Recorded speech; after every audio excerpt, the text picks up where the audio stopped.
श्री गुरु चरण सरोज रज निज मन मुकुर सुधार वर्णहु रघुबर विमल जस जो दायक फल चार। बोलिए सियावर रामचंद्र की जय।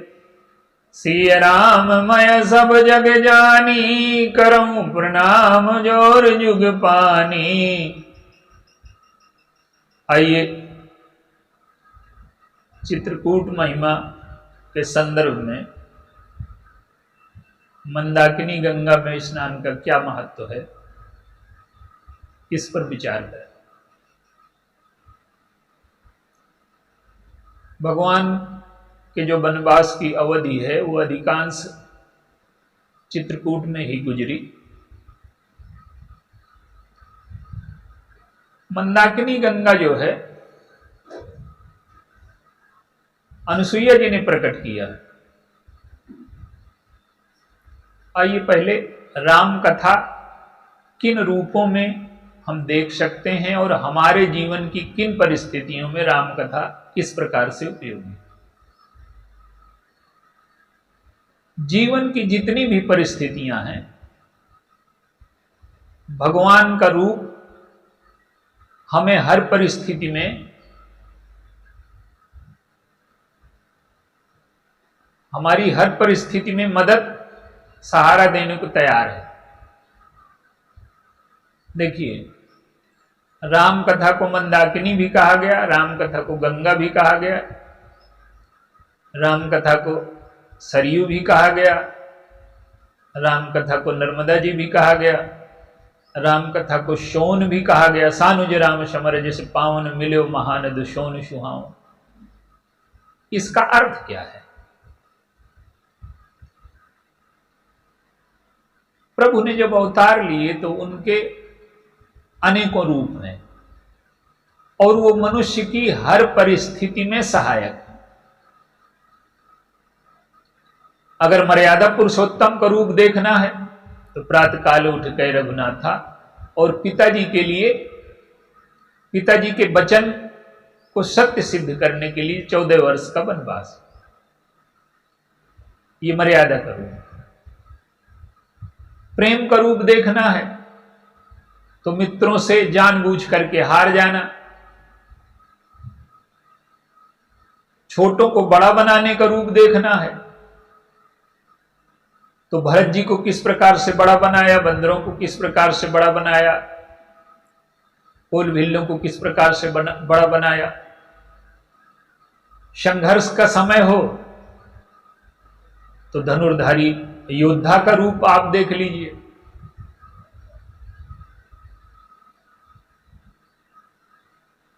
प्रेम का रूप देखना हो तो सीता जी को कैसे सजा रहे हैं फटकशिला में, कला निधान के रूप में है वो।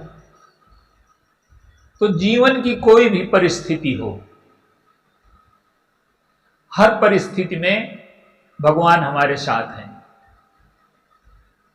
4 समस्याएं हमारे जीवन में प्रमुख हैं: मृत्यु की, दुख की, श्रम की और विघ्न की। और भगवान के जो 4 रूप हैं आप देखिए, अयोध्या में पैदा हुए, अवतार लिया तो रो रहे हैं। माता से पूछा कि क्या करें तो उन्होंने कहा कि रोइए। तो जब भगवान रोने लगे तो गोस्वामी जी से किसी ने पूछा कि क्या करें तो कहते हैं कि भगवान रो रहे हैं तो अब हम गाएं, यह चरित जे गावहीं हरिपद पावहीं तेन परहीं भवकूपा। भगवान का रोना हमारे लिए गाने के लिए है। क्यों? कि अब हरि का पद खाली हो गया, अब नर हरि बन जाए, माने मनुष्य को ईश्वर बनाने की जो ये प्रक्रिया है वो रामचरितमानस है। भगवान ने अवतार लेकर के मनुष्य को ईश्वर बनाने की पद्धति बनाई, पशुओं को मनुष्य बनाने की पद्धति बनाई। हनुमदादि सब बानर बीरा धरे मनोहर मनुज शरीरा। तो पहली समस्या दुख की है, आंसू की है, उदासी की है। उसका समाधान दिया कि तुम्हारे दुख आंसू मैं लेने को तैयार हूं, तुम कंजूसी भर न कर, मुझे अर्पित कर दो। दूसरी समस्या मनुष्य की श्रम की है, अवसाद की है, तनाव की है। उसको दूर करने के लिए पुष्प वाटिका के चित्र देखिए। भाल तिलक श्रम बिंदु सुहाए, तो वहां पसीना ले लिया। पसीना श्रम है। तो जीव से कहते हैं कि तुम्हें श्रम हो तो वो श्रम मुझे अर्पित कर दो। जाकी कृपा लवलेश ते मति मंद तुलसीदास हूं, पायो परम विश्राम। अगर हम अपना कर्तव्य तो प्रभु को दे दें तो हम जीवन में विश्राम पा जाएं। गोस्वामी जी से किसी ने पूछा कि इतनी बड़ी रामायण लिखी तो थक गए होंगे। तो वो कहते हैं कि मैं तो नृत्य का आनंद लेता रहा, बैठा रहा, मैं थका नहीं। थकने के लिए रामायण नहीं है, थकान उतारने के लिए, उतारने के लिए। मैंने जीभ को खाली कर दिया और सरस्वती मेरी जीभ पर नचाते रहे प्रभु। जय पर कृपा करहि जन जानी, कवि उरे अजिर न चावहि बानी। तो विश्राम की समस्या का समाधान भगवान के आंसू, वो पसीना। और विघ्न, जब चित्रकूट में चलते हैं तो किसी भी रामायण में, किसी भी इतिहास में कहीं नहीं लिखा कि लक्ष्मण जी और सीता जी के चरणों में कांटे लगे। सारे कांटे भगवान राम ने आगे चल करके ले लिए। तो जीव के कांटे लेने को भी तैयार हैं, तुम अपने विघ्न दे दो। और लंका में चल करके बाण खाया, तुरंत विभीषण पाछे मेला, सन्मुख राम सह्यो सुई सेला। तो हमारे जीवन का चाहे श्रम हो, चाहे दुख हो, चाहे विघ्न हो, चाहे मृत्यु का भय हो, अगर हम भगवान से इनको जोड़ दें तो हमारा जीवन धन्य हो जाएगा। ये समस्याएं समाप्त हो जाएं। तो राम कथा का एक रूप, भगवान के चरित्र का एक रूप मंदाकिनी है। मंदाकिनी नदी का क्या तात्पर्य है? अत्रि प्रिया निज तप बलयानी, और नदी पुनीत पुराण बखानी। महाराज अत्रि की पत्नी जो हैं, उन्होंने इस नदी को प्रकट किया। देखिए, राम कथा का एक रूप है। वक्ता के जीवन में भी यही होना चाहिए कि जिस समय जिसकी आवश्यकता हो, भगवान के उस रूप को प्रकट करे। कहीं कृपा की आवश्यकता है तो कृपा रूप को प्रकट कर दे, कहीं सौर की आवश्यकता है तो सौर रूप को प्रकट कर दे। जिस परिस्थिति में, जिस मन स्थिति में श्रोता है, उसका समाधान वक्ता को उसी प्रकार से देना चाहिए। जीवन की हर परिस्थिति का समाधान भगवान के रूप में, भगवान की कथा में है। तो मंदाकिनी नदी जो है, ये गंगा जी का ही एक रूप है। गंगा जी स्वर्ग से उतर करके आ गए। अब वो कथा तो विस्तार में है, पर संक्षेप में, ब्रह्मा जी विचार के देवता हैं। अहंकार शिव बुद्धि यज मन शशि चित्त महान। तो ब्रह्मा जी विचार के देवता हैं। तो विचार के कमंडल में भावना का जल भरा है। भावना क्या है कि प्रभु ने हमारे बनाए ब्रह्मांड को नाप लिया, मेरा अहंकार समाप्त हो गया। तो विचार के कमंडल में भावना का जल है। और अधिकांश कवि संसार के क्या करते हैं कि उनके पास विचार न हो तो कविता न हो पाएगी, भावना न हो तो कविता का निर्माण न होगा। लेकिन वो कविता संसार का चरण पखारती है कि भगवान का चरण पखारती है? गंगा का प्रकाट केवल भावना और विचार से नहीं होगा। गंगा का प्रकाट तब होगा जब भावना और विचार को हम प्रभु के चरणों से जोड़ दें। भगवान का चरण पखारे भावना और विचार, तब भक्ति गंगा का जन्म होगा। तो भक्ति गंगा का जन्म तो हो गया, लेकिन उतारने वाला, इसे धारण कौन करेगा? भगीरथ ने जब तपस्या की तो भगवान शंकर की जटाओं में है वो गंगा।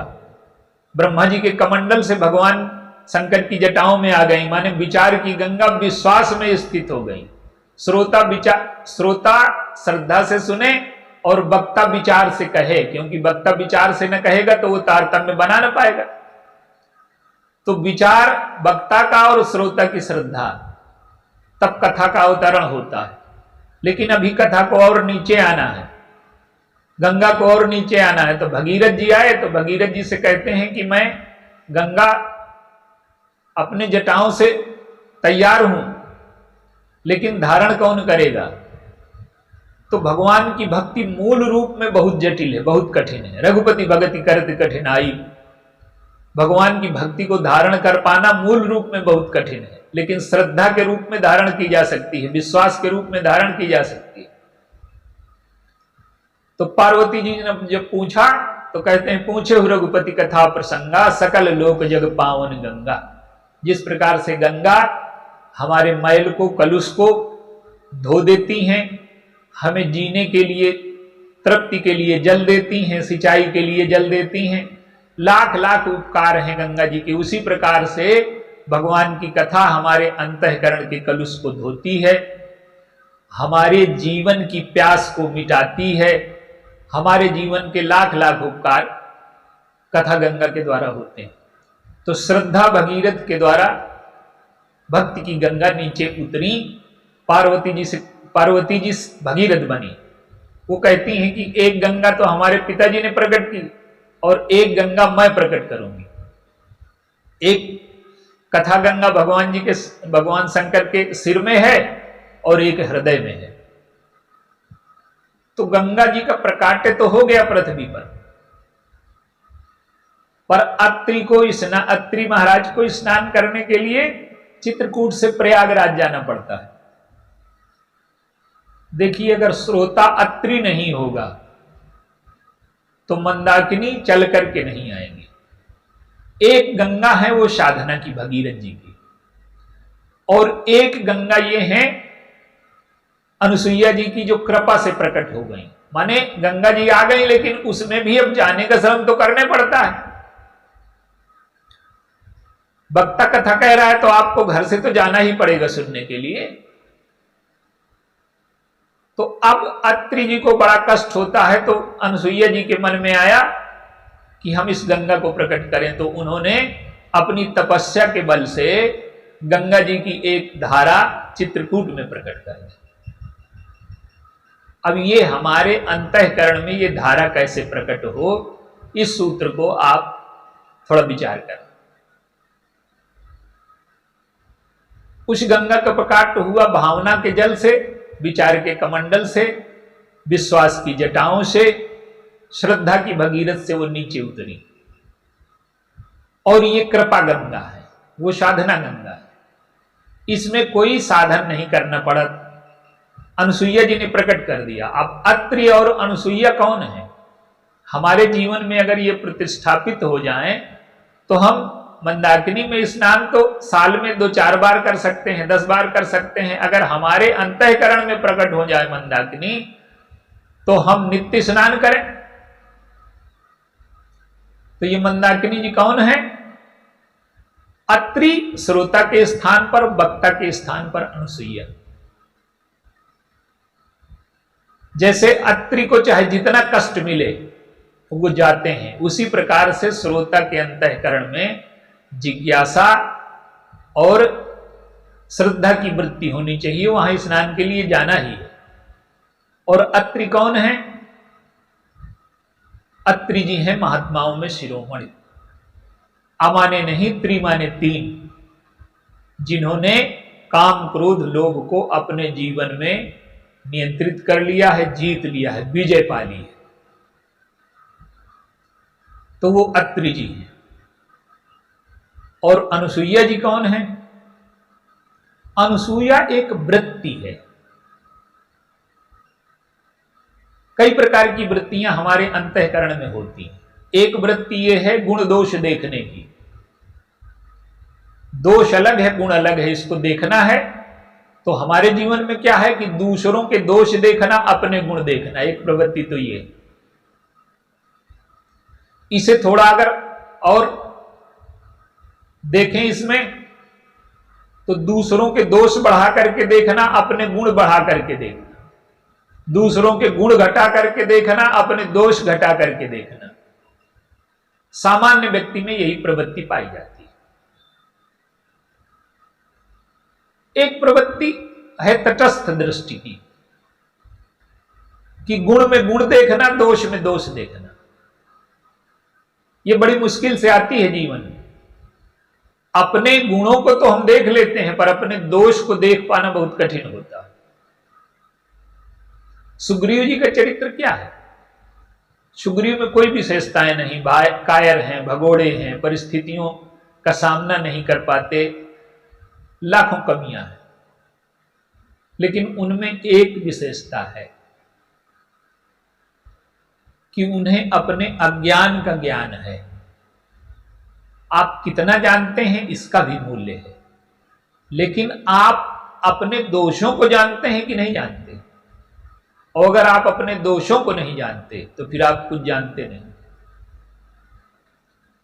तो अपने दोष, अपने गुणों को समान रूप से देखना निष्पक्ष भाव से, और दूसरों के दोष, दूसरों के गुण देखना निष्पक्ष भाव से। और गुण दोष की एक और समस्या होती है, गुण दोष से हम घाटा अधिक उठाते हैं, लाभ कम लेते हैं। दूसरों के दोष देखे तो दोषी से घृणा हो गई, दोष से घृणा नहीं हुई। होना यह चाहिए कि दोषी को देख करके दोषों से घृणा हो जाए। ये दोष हमारे जीवन में तो नहीं है जो इसके सामने है। और अधिकांश क्या होता है कि जो दोष हम में है वही सामने वाले में देख करके उसकी निंदा करने लगते हैं। ये बहुत खराब स्थिति है। तो हम दोष देख करके ये देखें कि ये दोष हमारे अंदर तो नहीं है। गोस्वामी जी कहते हैं कि ताते कछ गुण दोष बखाने और संग्रह त्याग न बिनु पहचाने। गुण दोषों का वर्णन मैंने इसलिए किया कि गुणों का हम संग्रह कर लें, दोषों का परित्याग कर दें। तो दोषी को देख करके दोष से घृणा हो जाए, दोषी से नहीं। और गुणी को देख करके गुण से राग हो जाए, गुणी से नहीं। हम करते उल्टा है, गुणी से राग हो जाता है और गुण से राग नहीं होता। उसमें जो विशेषताएं हैं, उसमें जो गुण है वो हमारे जीवन में आ जाए, तब तो ये गुण दोष देखने का सही रूप हुआ। पर हम गुण दोष भी सही रूप से नहीं देख पाते। ये प्रारंभ, पहले तो ये है कि दोष देखना, अपने गुण देखना, ये प्रारंभिक स्थिति है। फिर ऊपर उठें, गुण दोष को सही रूप में देख पाए, ये दूसरी स्थिति है। एक तीसरी स्थिति है कि अपने दोष देखें, दूसरे में गुण देखें, ये तीसरी स्थिति है। और गोस्वामी जी कहते हैं कि अंतिम स्थिति क्या है? पर गुण नहीं दोष कहूंगो। दूसरों के दोष और गुण दोनों देखना बंद कर दीजिए। क्या देखना है? केवल भगवान में गुण देखना। क्यों? कि जितने भी गुण हैं वो भगवान के हैं, दोष व्यक्ति में प्रतिबिंबित होते हैं। तो साधक की स्थिति में ठीक है, पर सिद्ध की स्थिति क्या है कि किसी के न गुण दिखाई दे न दोष दिखाई दे, केवल भगवान दिखाई दे। जैसे भगवान शंकर है, चाहे जो लीला हो वो पात्रों को नहीं देखते। तारा बिकल देखे रघुराया, दीन ज्ञान हरि लीन माया। वो पात्रों पर उनकी नजर नहीं है। राग द्वेष के पात्र, हम क्या करते हैं कि राग द्वेष के पात्र व्यक्ति को बना देते हैं। भगवान शंकर देखते हैं कि भगवान की माया का जो धागा है इनको नचा रहा है। व्यक्ति तो कठपुतली है, नचाने वाला तो भगवान की माया है, माया का धागा नचा रहा है। तो अंतिम स्थिति है न गुण रह जाए न दोष रह जाए, केवल भगवान रह जाए। पहले दोषों को गुणों से जीतिए अपने, और फिर इसके बाद गुणों को भी भगवान के चरणों में अर्पित कर दीजिए। ये जीवन की श्रेष्ठतम स्थिति है, जब हम अपने गुणों को भगवान के चरणों में अर्पित कर दें। क्या कि हे प्रभु, अगर गुणों को अर्पित न करेंगे तो अहंकार आ जाएगा, दोषों को अर्पित न करेंगे तो जीवन नष्ट हो जाएगा।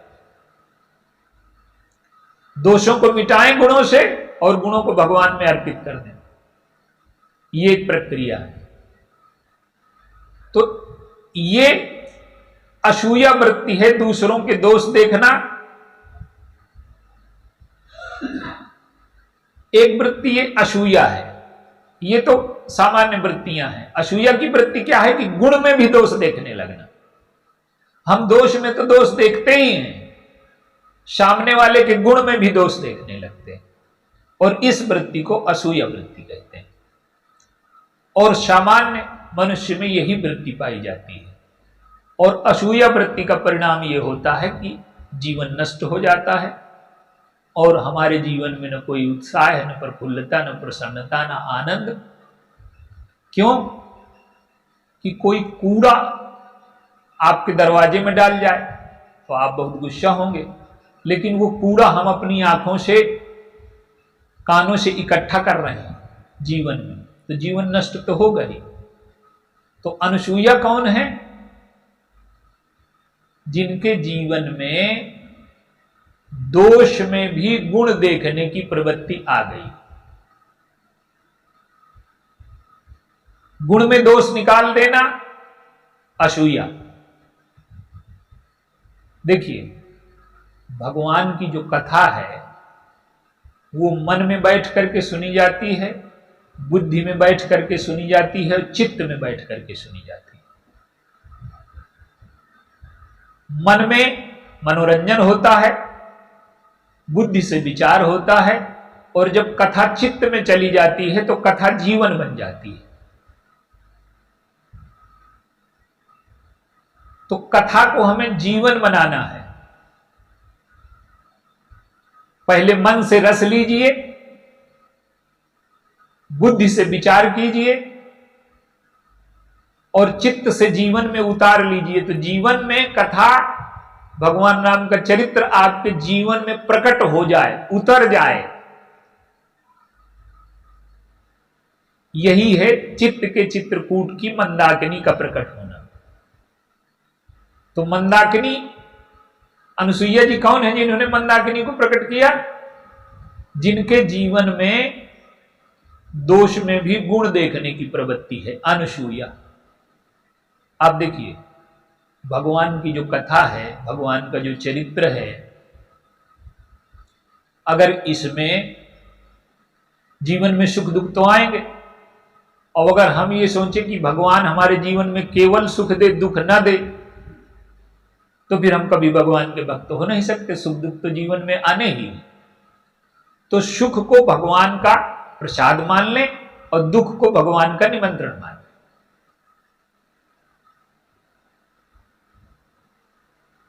तो जीवन की हर परिस्थिति में, चाहे सुख हो चाहे दुख हो, भगवान नाम के जीवन में देखिए, कई जी उन्हें दुख दे रही, राज्य से निकाल रही, लेकिन भगवान ने क्या किया कि उसमें अनसूया वृत्ति रखी, उसमें दोष में गुण निकाल लिया। कई द्वेष से भरी हैं, क्रोध से भरी हैं, पक्षपात से भरी हैं, द्वैत से भरी हैं। भरत को राजा बनाने के लिए ये विशेष उपाय है कि 14 वर्ष बन चले जाए, लेकिन उस दोष में भगवान ने क्या किया? गुण निकाल लिया। मुनिगण मिलन विशेष बन, और शब ही भांति हित मोर, और ते ही महापितु आय सुबहुर सम्मत जननी तोर। दोष में गुण निकाल लिया। आप देखिए, दोष में जो गुण नहीं निकाल सकता वो जीवन में भगवान का भक्त नहीं हो सकता। सुग्रीव का चरित्र है, लक्ष्मण जी और प्रभु बैठे बात कर रहे हैं। गीधराज का संस्कार करके प्रभु और लक्ष्मण जी बैठे हैं। जब सुग्रीव से मित्रता हो गई तो लक्ष्मण जी कहते हैं कि गीधराज का चरित्र देखिए और सुग्रीव का देखिए। कायर हैं, भगोड़े हैं, परिस्थितियों का सामना नहीं कर पाते। और गीधराज तो अकेले थे, रावण से भिड़ गए, ये तो मंत्रियों के समेत थे, भिड़े नहीं, बाली के डर से भगे भगे घूम रहे हैं। भगवान ने कहा कि तुमने इनमें दोष तो देखे पर गुण नहीं देखा। लक्ष्मण जी कहते हैं कि इनमें भी गुण है। प्रभु कहते हैं कि एक गुण उसका देखो, ये दो चीजों में निपुण है। एक तो ऐसा स्थान पता लगा लेता है जहां बाली नहीं पहुंच सकता, और दूसरा क्या है कि ये दौड़ने में निपुण है, बाली इसको पकड़ नहीं पाता। माने क्या है कि ऐसी कला जो जब हमें अहंकार पकड़ न पाए, तो उन्होंने कहा, भगवान राम कहते हैं कि अगर युद्ध होगा तो बाली जीतेगा, और अगर दौड़ होगी तो सुग्रीव जीतेगा। दौड़ने में निपुण है इसलिए तो बाली नहीं पकड़ पाया, और हमें ऐसे ही व्यक्ति की आवश्यकता है जो स्थान खोज ले और दौड़ने में निपुण है। तो भगवान का जो चरित्र है वो क्या है? जीवन में दुख की परिस्थिति, विपरीत परिस्थितियां तो आएंगी ही, लेकिन उन परिस्थितियों में भी हमारे अंदर गुण ढूंढ लेने की वृत्ति है कि नहीं है। और अगर नहीं है तो राम कथा की मंदाकिनी हमारे जीवन में प्रकट नहीं हो सकती। तो मंदाकिनी में स्नान का अर्थ है कि हम अपने जीवन में अनुसूया वृत्ति को प्रतिष्ठित कर लें, अत्रि महाराज को अपने जीवन में प्रतिष्ठित कर लें, और ये दोनों अगर हमारे जीवन में प्रतिष्ठित हो जाते हैं तो हमने मंदाकिनी गंगा में स्नान कर लिया और हमारा जीवन पवित्र हो गया। और जब हमारा जीवन पवित्र हो जाएगा तो भगवान की कथा की गंगा हमारे जीवन से प्रकट होने लगेगी। ये मंदाकिनी गंगा में स्नान का तात्पर्य है और उसका ये महात्मा है। तो हम चित्रकूट जाएं, मंदाकिनी गंगा में स्नान करें और प्रभु से प्रार्थना करें कि हे प्रभु, हमारे जीवन में अत्रि महाराज और अनसुईया जी प्रतिष्ठित हो जाएं, और आपकी जो दृष्टि है दोष में से गुण निकाल लेने की, वो वृत्ति हमारे अंदर में आ जाए। दुख की परिस्थितियों में, सुख की परिस्थितियों में तो प्रसन्न हो ही, दुख की परिस्थितियों में भी आपका स्मरण करें और हमारे जीवन में मंदाकिनी गंगा का प्रकाट्य हो। आप कृपा करिए, आपके प्रभु के चरणों में प्रणाम करें। बोलिए सियावर।